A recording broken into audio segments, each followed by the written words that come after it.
Une pauvre femme était agenouillée en larmes, les mains sales et tachées d'avoir réparé un vélo. Elle ignorait que l'homme qui la regardait était le fils d'un millionnaire. Ne pleure pas, ma petite.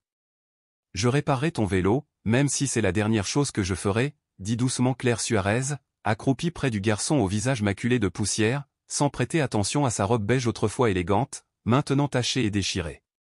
L'enfant, la joue couverte d'une croûte de sang séché, la regarda avec suspicion. Ses sanglots s'étaient calmés, mais il murmura, « Mon père dit que je ne dois pas parler aux inconnus. » « Ton père est très intelligent, » répondit Claire en inspectant la chaîne détendue du vélo d'une main experte. « Mais parfois, même un inconnu peut t'aider en cas de chute. » À quelques mètres de là, un homme en costume sombre se tenait silencieux, les mains enfoncées dans les poches de son manteau. Il observait la scène avec inquiétude, mais fut interrompu au milieu de la conversation par les pleurs de son fils. « Comment t'appelles-tu » demanda Claire, déjà habilement occupée à démêler la chaîne emmêlée du vélo. « Matiche. »« Et toi » répondit prudemment le garçon. « Claire Suarez. »« Tu sais, j'avais un vélo comme celui-ci quand j'étais petite. »« Mais vous êtes tous sales » fit remarquer Mathie franchement, comme le font souvent les enfants. « Et où est ton vélo maintenant » Claire sourit tristement tandis que ses doigts continuaient à travailler sur la roue tordue. « Parfois, la vie t'enlève des choses, Mathie, dit-elle doucement, mais l'important est d'aider ceux qui tombent à se relever, comme je le fais pour toi. » Gabriel, le père de Mathie, fit un pas hésitant en avant, hésitant à l'interrompre. Mais les paroles du garçon le bloquèrent net. « Ma mère est morte il y a 2 ans, dit Mathie brusquement. Nous vivions dans une belle maison, mais maintenant je ne l'aime plus parce qu'elle n'est plus là. » Les yeux de Claire s'écarquillèrent de surprise. « Une maison avec des colonnes et une fontaine à l'entrée du quartier Bellevaux. »« Oui, » acquiesça Mathie. « Comment le sais-tu » murmura Claire, interrompant ses réparations. « Parce que c'est moi qui l'ai conçu, dit-elle doucement. J'étais architecte, avant de tout perdre. » Gabriel retint son souffle, stupéfait. Il reconnut immédiatement le nom, Claire Suarez, l'architecte talentueuse dont le projet avait remporté le concours pour le bâtiment emblématique que son entreprise, Izquierdo Construction, était en train de construire. La femme disparue du monde professionnel depuis des années était maintenant là, agenouillée dans la poussière, réparant le vélo de son fils. Claire redressa le volant, effectuant des ajustements minutieux avant de se lever et de rendre le vélo à Mathie. « Voilà, mon grand. Comme neuf. »« Trop cool » s'exclama Mathie, les yeux écarquillés d'étonnement. « Merci. » L'esprit de Gabriel s'emballa. Un plan se dessinait. Cette femme avait déjà créé la beauté à partir de rien, peut-être pourrait-elle recommencer. « Mademoiselle Suarez » dit Gabriel en s'approchant prudemment tandis qu'elle s'essuyait les mains sur sa robe déjà tachée. Claire leva les yeux, surprise. Une lueur de reconnaissance traversa son regard, mais elle la dissimula rapidement. « On se connaît ?»« Pas directement » répondit Gabriel d'un ton posé. « Je suis Gabriel Hierdo, le père de Mathie et propriétaire d'Izquierdo Construction. » Claire était visiblement tendue. Ses mains, autrefois assurées, tremblaient maintenant légèrement. « Je vois que le vélo de votre fils est réparé, dit-elle. Si ça ne vous dérange pas, j'y vais. »« Attends, » dit doucement Gabriel en posant une main sur son bras. « J'ai une proposition à te faire. »« Papa. »« Madame Claire Suarez vient avec nous, » cria Mathie joyeusement, déjà enfourché sur son vélo. Gabriel regarda son fils, puis Claire. Dans ses yeux tourbillonnait la compassion et l'opportunité. « J'ai besoin de quelqu'un de confiance pour s'occuper de Mathie, » dit-il doucement. « Et d'après ce que j'ai vu, tu as un talent avec les enfants, et avec les vélos. » Claire éclata de rire, incrédule. « Tu me proposes un poste de nounou ? Moi ? L'architecte qui a conçu ton bâtiment le plus important ? Je t'offre un nouveau départ, corrigea Gabriel. Un toit, de la nourriture, un salaire décent, et peut-être, avec le temps. Avec le temps, quoi ? Demanda Claire, méfiante. Avec le temps, nous pourrions explorer d'autres opportunités de carrière. Claire jeta un coup d'œil à Mathie, qui pédalait joyeusement, perdue dans son monde. Pourquoi moi ? Se demanda-t-elle. Il y a des milliers de nounous qualifiés en ville. Parce que mon fils n'a pas souri comme ça depuis 2 ans, dit Gabriel avec sincérité, et parce que je reconnais le talent quand j'en vois, que ce soit dans un plan d'architecte ou dans la réparation d'un vélo. 3 heures plus tard, Claire se tenait devant une imposante demeure du quartier des Coteaux. Le chauffeur envoyé par Gabriel l'attendait patiemment tandis qu'elle respirait profondément, serrant contre elle un petit sac à dos rempli d'affaires. « Vous entrez, mademoiselle ?» demanda poliment le chauffeur. Claire hocha la tête. Elle n'avait rien à perdre ou peut-être avait-elle déjà tout perdu. La grande porte s'ouvrit avant qu'elle ne puisse frapper, révélant une femme âgée au visage sévère et à la posture rigide. « Tu dois être la nouvelle nounou » dit-elle d'un ton critique, évaluant Claire de la tête aux pieds. « Je suis Madame Espérance » annonça la gouvernante. Claire tendit la main, mais Madame Espérance l'ignora délibérément. « Monsieur Izquierdo m'a informé de votre situation » poursuivit la femme. « J'ai préparé votre chambre et des vêtements propres. Je vous conseille de prendre une douche avant d'approcher l'enfant. » Claire ravala sa réplique. C'était bien ce qu'elle avait accepté, n'est-ce pas? Une nouvelle forme d'humiliation. L'enthousiasme de Mathie se transforma en attention lorsqu'il apparut dans le couloir. « Tu es venu. Viens voir ma collection de petites voitures. » Madame Espérance fronça les sourcils devant cette familiarité, mais Mathie tirait déjà la manche de Claire. « Tu dois d'abord te laver, petit Mathie, » insista la gouvernante. « C'est bon, je suis avec Claire Suarez, » répondit Mathie avec assurance, l'assurance innocente d'un enfant riche. Papa a dit que Claire Suarez était spéciale. Ce soir-là, après une averse qui semblait effacer des années passées dans la rue, Claire se retrouva dans une pièce bien plus grande que son dernier appartement. Les vêtements qui lui étaient laissés étaient simples mais de bonne qualité. En brossant ses cheveux blonds propres et brillants, elle étudia son reflet dans le miroir. Qui était-elle exactement? Une femme? Une architecte talentueuse? Une pauvre mécanicienne vélo? Ou une étrange version coincée entre deux mondes? Un léger coup interrompit ses pensées. « Entrez » cria-t-elle. Gabriel entra prudemment, comme s'il pénétrait dans un territoire inconnu. « Je voulais m'assurer que tu étais à l'aise » dit-il en s'attardant près de la porte. « Je ne me suis jamais senti aussi à l'aise depuis longtemps » répondit honnêtement Claire. « Mathie ne cesse de parler de toi. Tu as fait forte impression. » Claire sourit faiblement. « C'est un bon garçon. Tu peux être fier. »« Je le suis » dit Gabriel avant d'ajouter, « j'ai étudié ta carrière.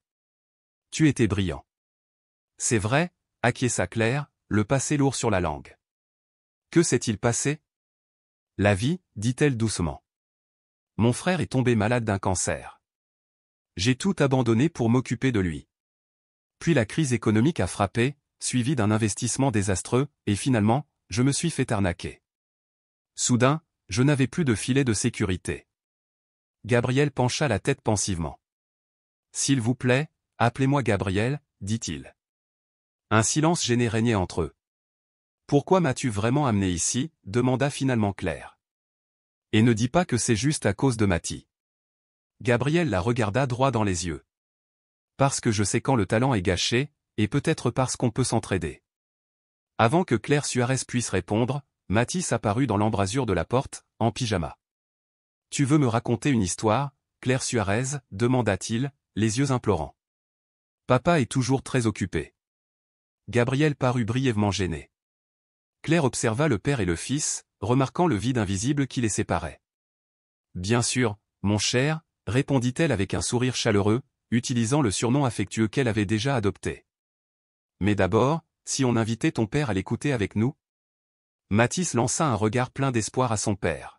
« S'il te plaît, papa. » Gabriel consulta sa montre, puis regarda son fils, et enfin Claire, dont le regard calme mais déterminé croisa le sien. « Bien sûr, » répondit-il en desserrant sa cravate. « Je ne raterai ça pour rien au monde. » Ainsi commença la première soirée de Claire Suarez au manoir Izardo, avec une histoire de petits garçons, de vélos magiques et d'aventures à venir. Aucun d'eux ne savait que leur propre histoire ne faisait que commencer. 3 semaines s'étaient écoulées depuis que Claire avait franchi le seuil du manoir Izardo. Une routine réconfortante s'était installée avec une facilité déconcertante, petit déjeuner avec Mathis pendant que Gabriel consultait ses dossiers, après-midi rempli de jeux et d'activités, et parfois dîner auquel leur père pouvait participer lorsque son emploi du temps chargé le lui permettait. Ce jour-là, Claire et Mathis étaient dans le jardin. Elle avait improvisé un petit atelier d'architecture avec des cartons, des bâtonnets de glace et de la pâte à modeler. « C'est comme ça que vous viviez avant ?» demanda-t-elle en aidant à construire une tour de maisons imaginaires. Claire sourit doucement tout en stabilisant la structure. « pas vraiment. J'ai conçu des plans, des projets qui sont ensuite devenus de véritables bâtiments, comme celui où tu vivais avec ta mère. Le sourire de Mathis s'estompa lorsqu'il laissa sa tour s'effondrer. Elle me manque terriblement, avoua-t-il. Parfois, quand papa croit que je dors, je l'entends se parler à elle-même, comme si elle était encore là. Une boule se forma dans la gorge de Claire. L'amour ne disparaît pas, Mathis, dit-elle doucement. Il change simplement de forme, tout comme ta vie. La perspicacité de l'enfant étonnait parfois Claire. Tu étais architecte, et maintenant tu es ma nounou, déclarait-il. Probablement, oui, répondit-elle pensivement. Mais vous savez, parfois, les meilleurs projets naissent après une démolition.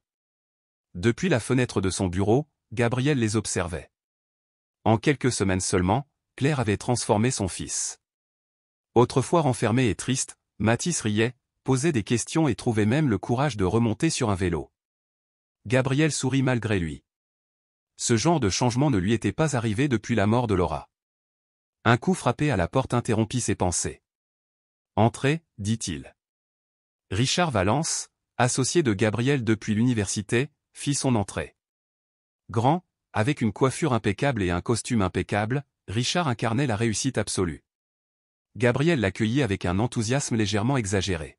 « J'ai apporté les documents pour le projet Reforma. Nous avons besoin de votre signature pour commencer la démolition la semaine prochaine. » Pendant que Gabriel examinait les papiers, Richard s'approcha de la fenêtre. « Eh bien, dit-il, ce doit être la célèbre nounou dont tu m'as parlé. »« Tu n'as pas mentionné qu'elle était si intéressante, » ajouta Richard, son ton empreint de surprise. Gabriel leva les yeux. « Elle s'entend bien avec Mathis, et elle est plutôt séduisante pour une ancienne architecte, comme tu l'as dit. » Richard ajusta sa cravate. « Je pense que je viendrai te voir plus souvent, mon vieil ami. » Gabriel ressentit une irritation qu'il ne pouvait pas expliquer. « Concentre-toi sur le projet, Richard. Les démolitions dans le quartier historique suscitent généralement des protestations. Ce ne sont que des bêtises sentimentales, balaya Richard. Ce terrain vaut des millions, et ces vieux bâtiments sont des obstacles. Ton père l'avait compris. » Gabriel fronça les sourcils à la mention de son père. François Isquido avait bâti son empire immobilier d'une main de fer, sans se soucier de l'héritage culturel ni des conséquences sociales. Gabriel tenta de contrebalancer cet héritage par une vision plus humaine, mais Richard le poussait constamment à adopter une approche plus rigoureuse. « Je signerai après avoir étudié les détails, » dit Gabriel en refermant la pochette. « Et maintenant, si tu veux bien m'excuser, j'ai promis à Mathis qu'on dînerait ensemble. » Richard eut un sourire narquois. « Juste pour Mathis, hein » insinua-t-il en jetant un coup d'œil vers le jardin. « Je ne te blâme pas, mon frère. La solitude après tant d'années peut être pesante. » Gabriel le fixa du regard. « Ce n'est pas ce que tu crois, Richard. »« Comme tu veux, » répondit Richard en haussant les épaules. « Mais ça ne me dérangerait pas de mieux la connaître.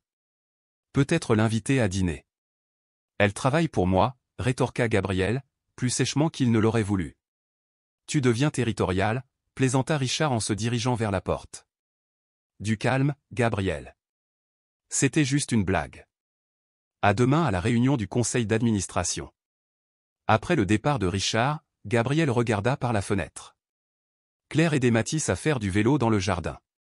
Le garçon avait peur depuis l'accident, mais maintenant il pédalait, Claire courant à ses côtés, lui offrant un soutien constant. « Tu y arriveras, Mathis ? » « Tu y es presque, » l'encouragea Claire.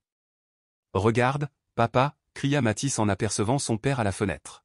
« Je conduis à nouveau. » Gabriel leva la main en signe d'approbation. Leurs regards se croisèrent un instant. Claire sourit à un sourire sincère qui surprit Gabriel. C'était le premier qu'il voyait chez elle.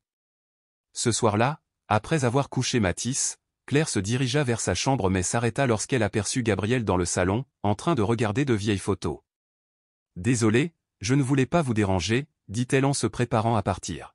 « Non, s'il te plaît, reste, » répondit Gabriel en fermant l'album. « Merci pour ce que tu as fait aujourd'hui avec le vélo. »« Ce n'était rien, » répondit Claire prudemment. « Parfois, la peur est plus difficile à réparer qu'une chaîne détendue, » dit Gabriel en lui faisant signe de s'asseoir en face de lui. « Laura, ma femme, est morte dans un accident de voiture, dit-il soudain. J'étais en communication professionnelle quand c'est arrivé. Toujours en communication professionnelle. Claire resta silencieuse, respectant sa confession inattendue. Mathis était avec elle, continua Gabriel. Il n'était pas blessé physiquement, mais quelque chose en lui s'est brisé ce jour-là. Je ne sais pas comment y remédier. Certaines choses sont irréparables, répondit Claire doucement. On ne peut que les reconstruire autrement. Gabriel la regarda intensément. Comme toi. Comme nous tous, corrigea-t-elle. Un silence apaisant s'installa entre eux jusqu'à ce que Gabriel demande « Qu'est-il arrivé à ton frère ?» Claire soupira. Il est mort il y a 3 ans. J'ai tout fait pour le sauver. J'ai utilisé les meilleurs traitements, vendu tout ce que j'avais, hypothéqué mon avenir et finalement, ça n'a pas suffi. Je suis désolé, dit Gabriel. Moi aussi, mais je ne regrette rien. Je referai tout pour lui. Je comprends ce sentiment, admit Gabriel. Pour Mathis, je ferai n'importe quoi, sauf être là, dit Claire, regrettant aussitôt son honnêteté. Excusez-moi. Je n'aurais pas dû dire ça. Tu as tort, se surprit Gabriel à dire. Je me réfugie dans le travail. Il est plus facile de construire un édifice que d'affronter le vide laissé par Laura. Claire se leva et se dirigea vers la fenêtre. Vous savez ce qui est le plus ironique, demanda-t-elle.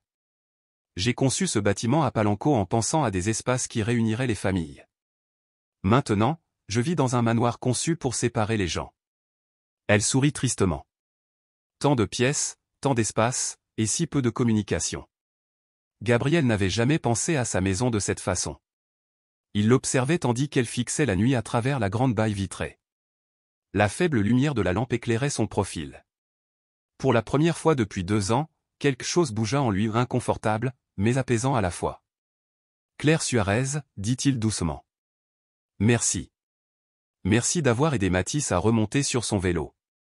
Ce que Gabriel ne disait pas, mais commençait à comprendre, c'est que Claire Suarez ne se contentait pas de libérer son fils de ses peurs. Elle réveillait des parties de lui-même, des parties qu'il croyait mortes avec Laura. Cette prise de conscience l'effrayait et l'émerveillait à la fois. Le grand hall du manoir Hierdo scintillait de 1000 feux, animé de conversations animées. Cadres, politiciens et magnats de l'immobilier se mêlaient, coupe de champagne à la main, célébrant l'anniversaire d'Hierdo Construction. Au milieu de la fête, dans un coin tranquille, à l'écart de la foule, Claire Suarez se tenait à côté d'Eugène. La robe bleu nuit que Madame Espérance avait insisté pour qu'elle porte la distinguait, l'éloignant de l'image d'une simple servante. La robe lui allait à merveille, mais Claire avait l'impression de porter un masque. Cette lumière vous va-t-elle ? Madame Espérance apparut soudain, portant un plateau de canapé. Vous ressemblez presque à l'architecte que vous étiez. Claire se tourna vers elle, surprise. C'était la première fois que la gouvernante lui parlait avec une pointe de gentillesse. Merci, répondit Claire doucement, même si une pointe d'incertitude subsistait dans sa voix. Malgré tout, je ne suis pas sûr d'être à ma place ici. N'importe quoi, dit Madame Espérance en balayant son doute. J'ai vu comment Monsieur Gabriel vous regarde quand il pense que personne ne le regarde. Pardon, demanda Claire, perplexe. La vieille femme sourit mystérieusement. Je connais Gabriel depuis son enfance. Je ne l'avais pas vu aussi vivant depuis que Monsieur Alora était encore parmi nous. Avant que Claire puisse répondre, Mathis apparut parmi les invités, élégamment vêtu mais visiblement ennuyé. Claire, on peut partir ? Les fêtes de papa sont terriblement ennuyeuses, se plaignit-il. Ton père voulait que tu sois ici, lui rappela Claire. C'est important pour lui, dit Mathis, mais il ne m'a presque pas adressé la parole de la soirée. Il est trop occupé avec ces messieurs en costume. Claire jeta un coup d'œil à Gabriel, plongé dans une conversation avec des investisseurs, dont Richard Valence. Leurs regards se croisèrent brièvement. Gabriel releva la tête et sourit avant de reprendre la discussion. Je te propose un marché, murmura Claire à Mathis. On reste encore une demi-heure, et ce soir je te lirai 2 histoires au lieu d'une. Mathis a répondu, 2,5. Claire rit. Marché conclu. Leur négociation fut interrompue par une voix. J'ai enfin l'honneur de vous rencontrer officiellement, dit Richard Valence en s'approchant. Claire lui serra la main avec précaution. Il y avait quelque chose de vaguement familier chez lui, même si elle ne parvenait pas à le définir. S'il vous plaît, appelez-moi Richard, insista-t-il en lui tenant la main un peu trop longtemps. Gabriel m'a tant parlé de vous, l'architecte talentueux qui s'occupe maintenant de son fils. Quel changement de carrière! La condescendance n'échappa pas à Claire, qui retira poliment sa main. La vie est pleine de tournants inattendus, dit-elle avec une dignité tranquille. Richard haussa légèrement les épaules. Bien sûr. Mais l'architecture ne te manque-t-elle pas? On dit que tu étais brillant.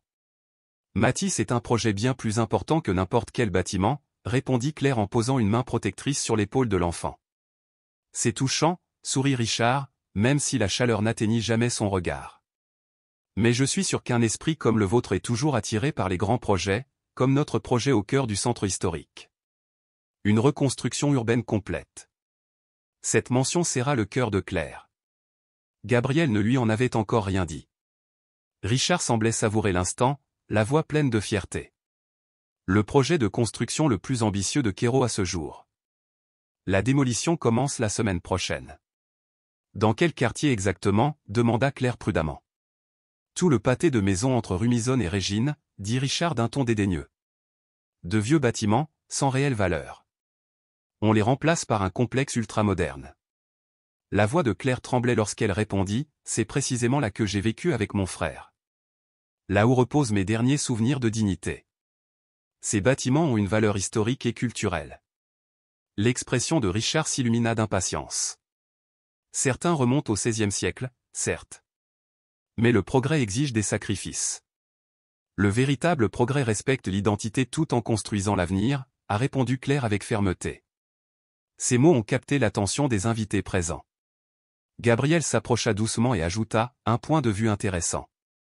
Son ton était teinté d'ironie, un défi subtil lancé à Claire. Pour quelqu'un qui n'est plus architecte, sa remarque lui a semblé comme une gifle. Je dois y aller, dit Claire en tentant de s'éclipser. Matisse devrait déjà être au lit.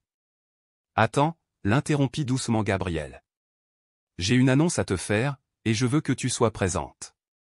Il se dirigea vers le centre de la pièce, tapotant légèrement son verre. Les murmures s'estompèrent. Amis et collègues, a-t-il commencé, merci de vous joindre à nous pour cet anniversaire spécial. Ce soir, nous célébrons non seulement le passé de Quéros Construction, mais aussi son avenir. Je suis heureux d'annoncer le lancement officiel de notre projet de réhabilitation du quartier Régine-Mison, en plein cœur du centre historique. Des applaudissements l'interrompirent brièvement. Claire resta immobile, serrant fermement la main de Matisse tandis que le sol semblait se déplacer sous elle. Les plans définitifs ont été approuvés, a poursuivi Gabriel. La démolition commencera la semaine prochaine. Je vous invite à découvrir la maquette que nous avons préparée. Un assistant dévoila une immense maquette au centre de la pièce. Claire s'en approcha, fascinée, reconnaissant instantanément le quartier. Marquée en rouge pour la démolition se dressait la petite maison art déco où elle et son frère avaient vécu pendant sa maladie. Ils ne peuvent pas faire ça, murmura-t-elle, plus pour elle-même que pour quiconque. Pardon, demanda Gabriel en fronçant les sourcils. Claire soutint son regard d'une voix assurée. Ils ne peuvent pas faire ça. Ces bâtiments sont un patrimoine culturel. Des familles y vivent depuis des générations. Un silence gêné s'installa. Richard sourit, savourant l'attention. Claire Suarez, pouvons-nous en discuter en privé, proposa Gabriel à voix basse. Pourquoi pas, répondit-elle, la voix tremblante d'émotion contenue. Elle le confronta, comment ta vision du progrès peut-elle justifier la destruction de la maison où je veillais sur mon frère mourant? Le dernier endroit où j'étais vraiment heureuse. Gabriel parut surpris. De quoi parles-tu? La maison du 25 rue Mison, dit Claire en désignant la maquette. Là où j'ai vécu jusqu'à ce que je perde tout. Là où j'ai accompagné mon frère dans les derniers stades de son cancer. Et vous comptez la réduire en poussière. Des murmures se répandirent parmi les invités. Richard s'avança. Monsieur Ita, je crois que vous mélangez sentiments personnels et affaires. Vous devriez peut-être partir. Le regard de Claire s'aiguisa tandis qu'elle réalisait. C'était toi, dit-elle clairement. Richard Valence, le conseiller financier qui m'a convaincu d'investir les dernières économies de mon frère dans ce fonds frauduleux. Le visage de Richard se durcit, mais il resta calme. Je ne sais pas de quoi vous parlez, mademoiselle Suarez. L'architecte, dit Claire, la voix légèrement plus haute, celui qui a conçu le bâtiment Belveuse pour Quéronstruction, celui qui m'a escroqué il y a 3 ans, me laissant sans les ressources nécessaires pour prendre soin de mon frère. Un murmure stupéfait parcourut la pièce. Gabriel regarda Claire et Richard, d'abord désorienté mais comprenant ensuite lentement. « C'est toi. Claire Suarez, demanda-t-il, la voyant distinctement pour la première fois. « C'est vrai, confirma-t-elle avec une dignité discrète, les larmes aux yeux. Celle qui a conçu des espaces pour réunir les familles alors que la sienne s'effondrait. Celle qui croyait que l'architecture devait améliorer la vie, et non la détruire. » Sans attendre de réponse, Claire prit la main de Mathis. « Viens, mon petit. Il est temps d'y aller. » Mathis hésita, confus par la tension. Claire attendit, puis essaya de retenir Gabriel. « Tu ne le savais pas, dit-elle tristement. C'est bien là le problème, n'est-ce pas? Ils ne savent jamais. Ils ne voient jamais ce qu'ils détruisent. » Sur ce, elle quitta la pièce, laissant derrière elle un silence stupéfait et un Gabriel déconcerté. Dehors, la pluie commença à tomber, comme si le ciel lui-même voulait laver ses blessures à peine cicatrisées. Madame Espérance s'approcha doucement de Mathis. « Viens, mon garçon. Je vais te montrer ta chambre. » « Mais Claire a promis de me lire des histoires, » protesta Mathis en larmes. « Ce soir, tu devras te contenter de moi, » dit la vieille femme en lançant un regard de reproche à Gabriel avant d'emmener le garçon. Au centre de la pièce, entouré d'invités faisant comme si de rien n'était, Gabriel se tenait seul, fixant le modèle qui semblait désormais moins impressionnant et bien plus destructeur que jamais. La pluie tombait sans relâche sur la France. Claire Suarez errait sans but, trempée jusqu'aux os. Son élégante robe bleue lui collait à la peau comme une seconde couche, lourde de pensées de trahison, de douleur et d'humiliation. Ce n'était pas parce que Gabriel ignorait qui elle était ou elle le comprenait. C'était parce qu'il était sur le point de détruire le dernier élément tangible de son histoire. Elle s'arrêta sous l'auvent d'une petite boutique fermée. Devant elle, le centre historique dormait, indifférent à la sentence qui pesait sur ses toits centenaires. Claire contemplait les vieux bâtiments, leurs façades ayant survécu aux tremblements de terre, aux révolutions et à la marche implacable du temps. Bientôt, beaucoup ne seraient plus que des souvenirs, à moins que l'idée qui grandissait dans son esprit ne devienne réalité. Elle sortit un petit carnet de son sac trempé. L'architecte avait toujours gardé un carnet sur elle. Elle se mit à écrire frénétiquement, protégeant les pages de la pluie. Si elle ne pouvait pas arrêter la démolition de l'intérieur, peut-être pourrait-elle la combattre de l'extérieur. À l'intérieur du manoir, Gabriel ne dormait pas. Il étudiait avec obsession les dossiers de projet, les contrats et les études d'impact, à la recherche de tout ce qui aurait pu lui échapper. À l'aube, Madame Espérance entra avec du café. Il la remarqua à peine. « Il n'est pas rentré à la maison », annonça-t-elle doucement.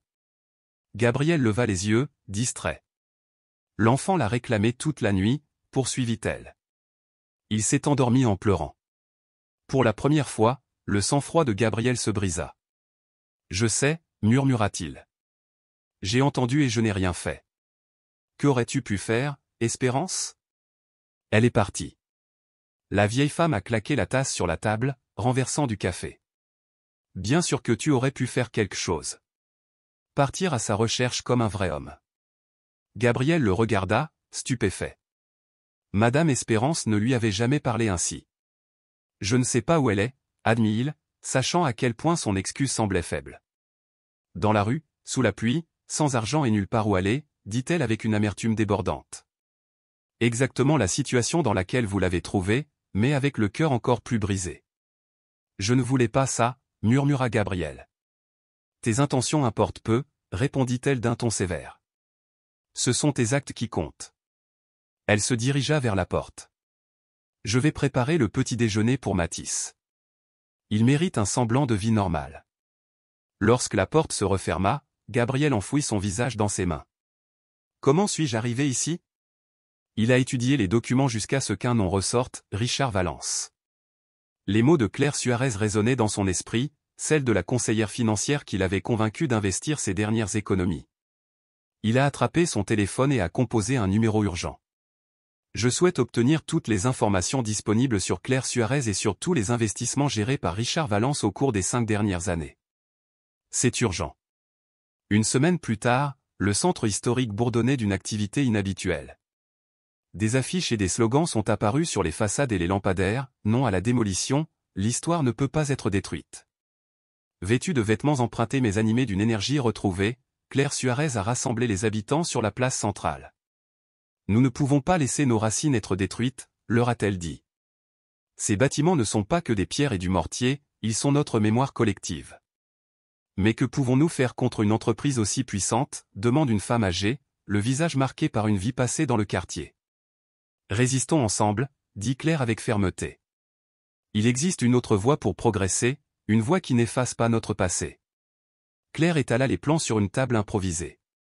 Depuis des jours, elle travaillait sur un projet de rénovation alternatif, un projet qui préservait les façades historiques tout en modernisant les intérieurs, créant des espaces fonctionnels sans sacrifier l'âme du quartier. Voilà ce que nous pourrions avoir, a-t-elle expliqué en montrant les plans. Un quartier dynamique, respectueux de son histoire et tourné vers l'avenir. Des habitants curieux se sont approchés et bientôt des journalistes locaux sont arrivés pour couvrir l'histoire de l'architecte, autrefois sans abri, qui défiait l'une des plus grandes entreprises de construction du pays. Dans son bureau, Gabriel regardait les informations sur l'écran de son ordinateur. L'image de Claire Suarez menant une manifestation pacifique devant la mairie Le Glace. Elle semblait différente, forte, déterminée, passionnée. Elle n'était plus la gouvernante rebelle de sa maison mais la femme qui avait conçu le bâtiment Belveus. Un coup soudain à la porte interrompit les pensées tourbillonnantes de Gabriel. Un assistant entra, un épais dossier à la main. « Monsieur, voici l'enquête que vous avez demandée. » Gabriel saisit le dossier avec empressement et commença à en feuilleter les pages. À chaque tour, son expression se faisait plus sévère. L'ampleur de l'épreuve le pesait lourdement. Richard avait orchestré une escroquerie sophistiquée, laissant Claire Suarez et de nombreux autres investisseurs au bord de la ruine. Plus inquiétant encore, il avait exploité ses relations chez ISO Construction pour dissimuler sa fraude sous une illusion de légitimité. Juste à ce moment-là, on frappa à nouveau à la porte. Cette fois, Madame Espérance entra discrètement. « Avec votre permission, Sonore, dit-elle en posant délicatement quelque chose sur le bureau de Gabriel. C'était un carnet usé, découvert alors qu'elle nettoyait la chambre de Claire Suarez. Gabriel l'ouvrit avec précaution et y trouva des pages remplies de croquis et d'esquisses détaillées pour le projet du centre historique. Son esprit se remit à s'emballer. Il ne s'agissait pas d'un projet de démolition, mais de renaissance. Le concept était brillant, préserver ce qui avait de la valeur, moderniser ce qui était nécessaire et ajouter des éléments contemporains qui complétaient l'ancien sans le détruire. Madame Espérance ajouta « J'ai trouvé ça aussi », en lui tendant une enveloppe. À l'intérieur se trouvaient des dessins de Mathie, de son père et Claire Suarez, réunis dans le parc, et un portrait de famille. Au dos, d'une écriture enfantine, on pouvait lire « Je t'aime très fort, Claire Suarez. Reviens, s'il te plaît. » Quelque chose en Gabriel se brisa. Et Mathie, triste et perdue, la réclamait sans cesse, expliqua-t-elle doucement. Gabriel hocha solennellement la tête, puis prit une décision. Il ordonna à Raoul de préparer la voiture. « Je vais la chercher. Je vais faire ce que j'aurais dû faire depuis le début, l'écouter. » Pendant ce temps, Claire Suarez était en pleine interview pour une chaîne locale lorsqu'elle aperçut une voiture noire s'arrêter à proximité. Son cœur se serra en reconnaissant Gabriel qui en sortait, habillé de façon décontractée au lieu de son costume habituel. Avec la participation citoyenne, nous pouvons créer un projet bénéfique pour tous, disait-elle, essayant de rester concentrée tandis que Gabriel approchait. À la fin de l'entretien, Gabriel attendait à quelques mètres. Claire s'approcha avec prudence, sur la défensive mais avec ironie. « Vous êtes venu me remettre l'arrêté d'expulsion, demanda-t-elle. « Je suis venu pour vous écouter, répondit-il simplement, et pour vous demander pardon. » Claire s'attendait à ce moment. Elle croisa les bras, protectrice. « Pourquoi maintenant ? » « Parce que tu avais raison. » Gabriel sortit le carnet de sa poche. « Ce projet de Richard, j'ai trouvé des preuves de fraude. » Claire prit le carnet, leurs doigts se frôlant brièvement. « Je ne cherche pas à me venger, dit-elle doucement. Je veux juste sauver ce qui peut l'être. » « Je sais, » répondit Gabriel en jetant un coup d'œil autour de lui et en voyant les voisins les observer avec curiosité. « J'ai vu vos projets. Ils sont remarquables. » Un lourd silence s'abattit. « Mathie te manque, dit finalement Gabriel. »« Moi aussi, » murmura Claire en détournant le regard. « J'ai commencé quelque chose d'important ici. Je ne peux pas m'en aller comme ça. »« Je ne te demande pas de partir, dit doucement Gabriel. Je te demande de prendre officiellement en charge le projet. La surprise brilla dans les yeux de Claire. Que veux-tu dire? Je veux que tu prennes la relève comme architecte en chef de KDO Construction. Une rénovation, pas une démolition. Êtes-vous sérieux? Plus que jamais, dit Gabriel en lui tendant la main. Alors, partenaire? Claire regarda pensivement la main tendue. Et Richard ne travaille plus avec nous. Il pourrait même être poursuivi en justice. Elle hocha lentement la tête. J'ai besoin d'une garantie que les résidents seront impliqués dans le processus. Bien sûr, et une totale liberté créative. Je n'en attendais pas moins, sourit Claire, le regard s'adoucissant. Puis elle regarda le dessin de Mathie. Il te dessine tous les jours. Il dit que sans toi, la maison n'est plus un foyer. Les larmes montèrent aux yeux de Claire.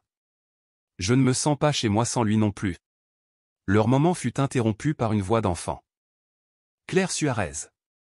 Ils se retournèrent tous deux et virent Mathizir s'avancer vers eux depuis la voiture, Madame Espérance peinant à le suivre. Claire s'agenouilla et serra son fils dans ses bras. Regarde-toi, mon amour. Comment vas-tu? Je t'ai manqué, maman? Mathie cria, s'accrochant fermement. Pourquoi es-tu parti? Tu ne nous aimes plus? Bien sûr que je t'aime, ma chérie, répondit Claire en essuyant ses larmes. Parfois, les adultes se disputent, mais cela ne veut pas dire qu'ils cessent de s'aimer. Mathie regarda son père avec sérieux. Papa m'a promis qu'il te demanderait pardon et te ramènerait à la maison. Il l'a déjà fait, sourit Gabriel, un peu gêné. Tu reviens avec nous, demanda Mathie, le regard suppliant. Claire jeta un coup d'œil à Gabriel, qui attendait en silence. Oui, je reviendrai, dit-elle finalement, mais à une condition. Lequel? Demandèrent père et fils à l'unisson.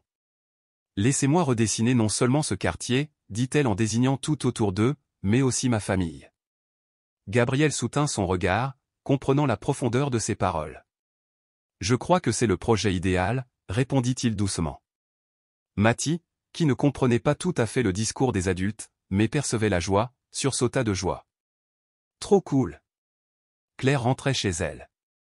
Tandis que les trois hommes se dirigeaient vers la voiture, Madame Espérance les suivait en souriant, tandis que les habitants du quartier applaudissaient spontanément. Bien que Mathie ne comprenne pas tous les détails, il sentait que quelque chose d'important commençait, une renaissance, non seulement du quartier, mais de trois cœurs brisés, unis pour créer quelque chose de nouveau et de beau.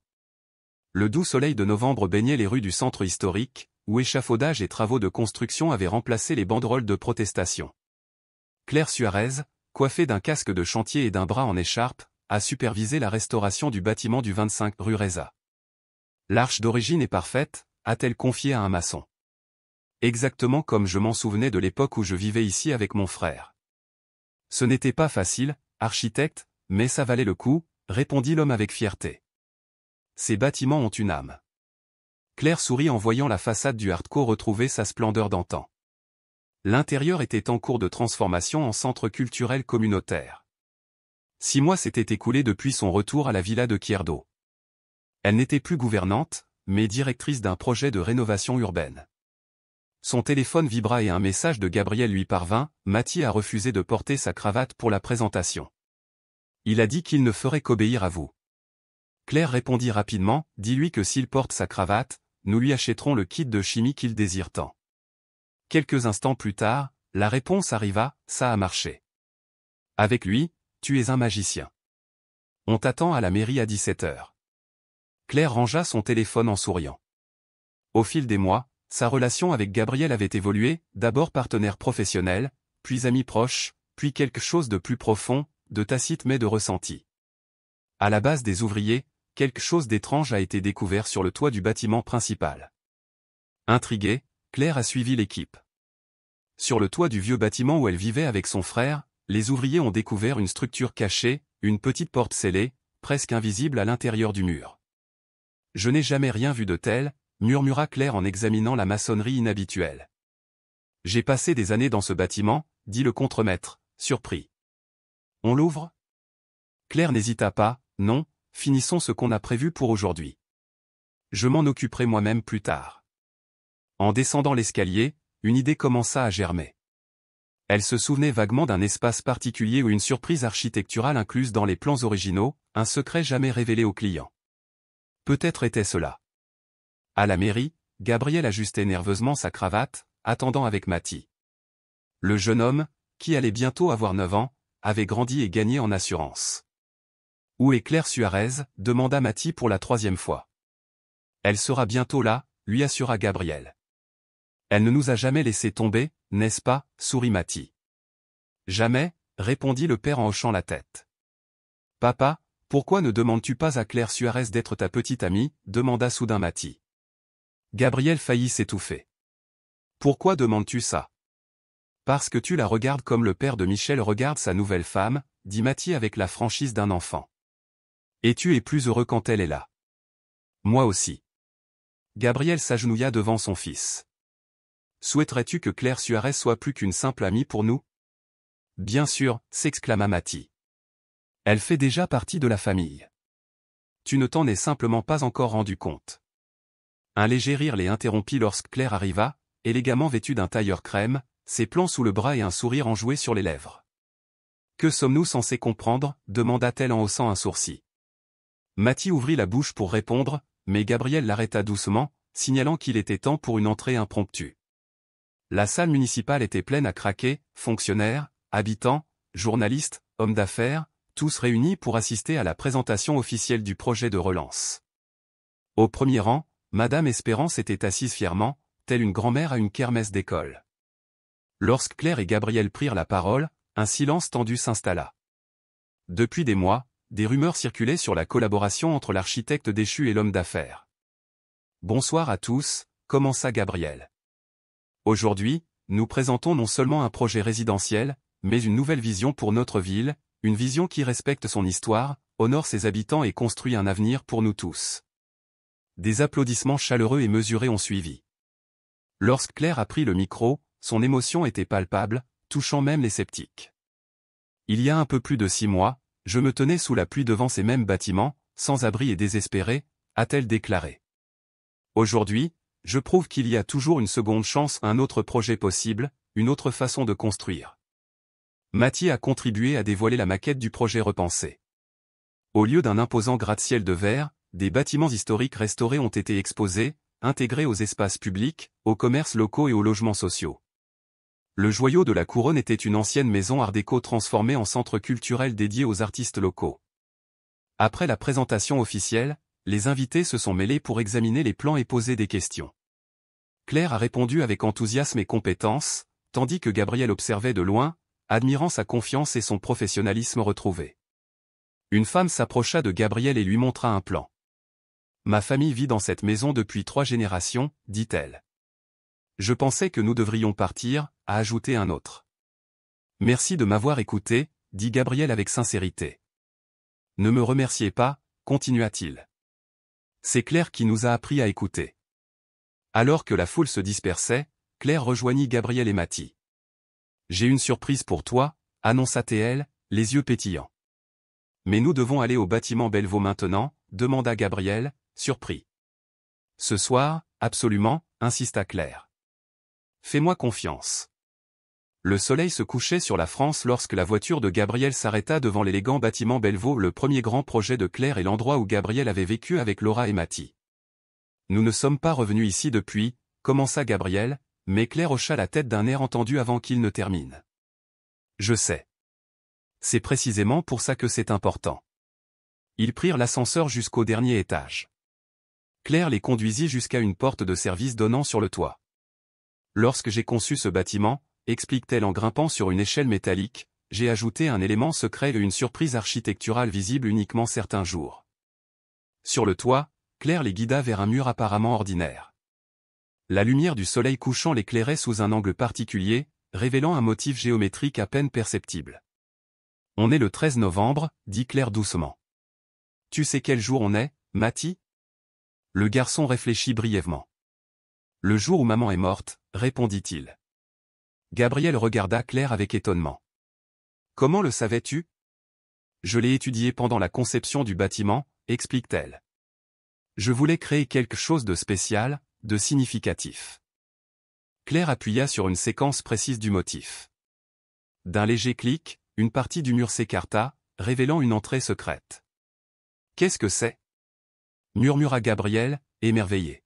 « Un jardin secret, » répondit Claire, « créé pour guérir les cœurs. » À l'intérieur se trouvait un magnifique jardin circulaire, entouré de parois vitrées laissant passer le ciel tout en protégeant du vent.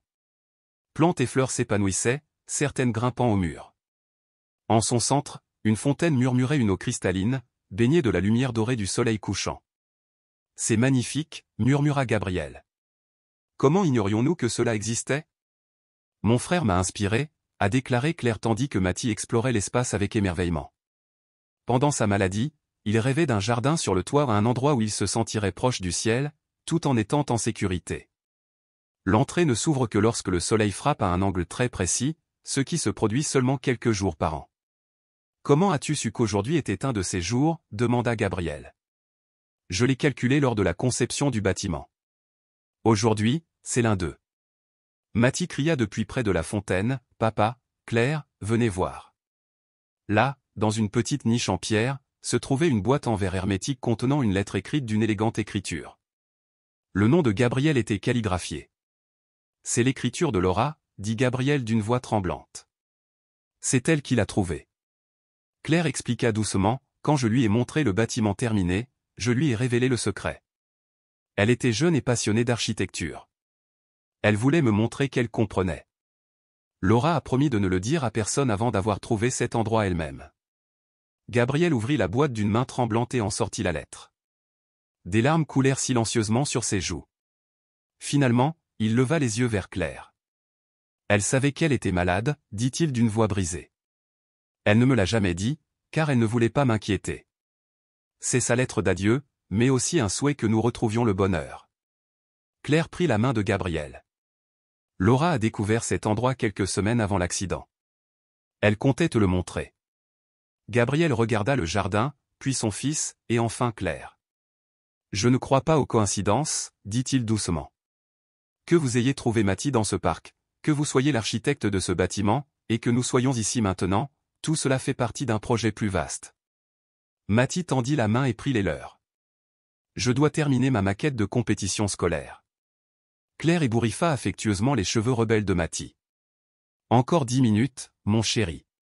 Ton père conclut un accord avec des investisseurs allemands. »« Il reste encore 10 minutes, » protesta Mathie avec bonhomie. À la mention de sa sœur de 4 ans, le visage de Mathie s'adoucit avec un amour évident. « Tamarine prend soin d'elle, » dit Claire. « Madame Espérance a promis des biscuits et une berceuse. Il nous reste donc encore un peu de temps. » Gabriel passa un bras autour de la taille de Claire. « Tout est prêt. Le fonds architecte de demain sera financé pendant 5 ans. Nous pourrons ainsi accorder davantage de bourses aux étudiants issus de communautés vulnérables. » Claire sourit en repensant à son propre parcours. 50 futurs architectes qui n'auront pas à renoncer à leurs rêves à cause de l'argent. Un journaliste s'est approché avec un micro. « Architecte Suarez, votre parcours est captivant, d'étoiles montantes à sans-abri, aujourd'hui pionnier de l'architecture sociale au Mexique. Quel a été votre moment le plus difficile ?» Claire jeta un bref coup d'œil à Gabriel et Mathie avant de répondre. « Je perds espoir, » dit-elle sincèrement. « Quand j'ai réparé le vélo de ce petit garçon qui pleurait sous la pluie, je ne savais pas que je faisais le premier pas vers la reconstruction de ma propre vie. » Le journaliste tendit le micro à Gabriel. « Monsieur Izquierdo, comment votre vision des affaires a-t-elle évolué après avoir rencontré votre femme ? J'ai compris que le véritable héritage ne réside pas dans le nombre de bâtiments, mais dans la manière dont ils créent des liens, » a déclaré Gabriel. « Notre entreprise a connu une croissance économique et une mission. » À la fin de l'entretien, la famille a dit au revoir et s'est dirigée vers la voiture. « Et si on passait par le jardin secret avant de récupérer Lucie ?» suggéra Gabriel. « Aujourd'hui est l'un de ces jours spéciaux où la lumière révèle l'entrée. » Mathie hocha la tête avec enthousiasme. « Je veux te montrer quelque chose. » Le jardin secret sur le toit du Bellevaux s'était épanoui au fil des ans. Claire avait perfectionné l'irrigation et enrichi la variété végétale, transformant l'espace en un paradis urbain. La famille se rendait visite à des dates importantes, leur première rencontre, leur mariage, l'anniversaire de Laura. Gabriel ouvrit l'entrée secrète, suivant le rituel que Claire avait imaginé des années auparavant. Mathie a placé un petit modèle très détaillé sur la fontaine centrale. C'est mon projet de concours national, a-t-il expliqué. Il s'appelle Cycle.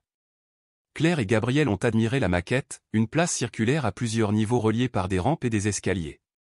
Au centre, une structure mêlant pièces de vélo et formes architecturales, créant un point focal dynamique. Cela s'inspire de notre histoire, poursuit Mathie. Chaque niveau représente une étape, la douleur, la rencontre, la reconstruction, la renaissance. Claire s'agenouilla pour étudier les détails. Le style reprenait le sien, mais avec une originalité nouvelle. C'est magnifique, dit-elle, sincèrement impressionnée. Tu as un talent naturel, comme ta mère, ajouta Gabriel en posant une main sur l'épaule de Mathie. Laura serait fière.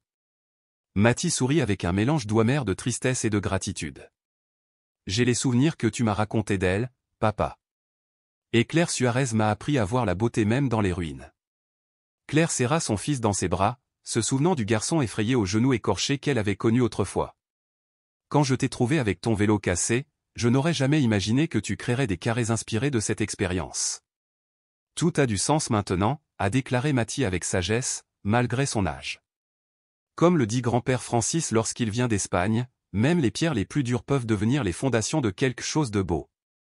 Gabriel, qui s'était approché de la boîte en verre contenant la lettre de Laura, sourit en entendant son fils mentionner son grand-père. La réconciliation avec François Iserdo avait été un autre miracle récent, une autre boucle bouclée. Il est temps d'y aller, dit Gabriel en consultant sa montre. Madame Espérance va nous tuer si nous sommes en retard pour Lucie. En quittant le jardin secret, Claire s'arrêta pour regarder la ville en contrebas. De là-haut, elle voyait le centre historique restauré, le parc où elle avait réparé le vélo de Mathie, et même le quartier où elle avait dormi dans la rue. Gabriel la rejoignit et la tira dans ses bras. À quoi penses-tu, architecte? Le plan qui ne peut jamais être dessiné, répondit-elle en se blottissant plus près. Les projets de notre vie. Ils s'écrivent jour après jour, dit Gabriel pensivement. À chaque décision et à chaque rencontre, comme réparer le vélo d'un enfant en pleurs ou s'arrêter pour admirer une femme extraordinaire, nous les façonnons. Claire se tourna dans ses bras, le regardant profondément dans les yeux. Tu sais ce qui est le plus surprenant? Quoi? Que la femme fauchée et le millionnaire étaient exactement ce dont l'un et l'autre avaient besoin. Mathie appela depuis la porte, feignant l'agacement face à l'affection parentale. Et les tourtereaux, Lucie nous attend, et j'ai faim. Gabriel et Claire rirent, main dans la main, et suivirent Mathie dehors. Alors qu'ils partaient, un garçon à vélo les a frôlés, évitant de justesse une chute dans un virage serré. Claire s'est avancée, prête à les aider, mais l'enfant s'est stabilisé et a continué son chemin. Certaines choses ne changent jamais, sourit Gabriel. Heureusement, répondit Claire. Il y aura toujours des vélos à réparer, des bâtiments à restaurer et des cœurs à guérir. Alors que la famille Izquierdo Suarez marchait dans les rues qu'elle avait contribué à transformer, le soleil couchant projetait de longues ombres sur le trottoir. Trois âmes autrefois brisées, désormais réunies dans un projet parfait qu'aucun architecte n'aurait pu imaginer.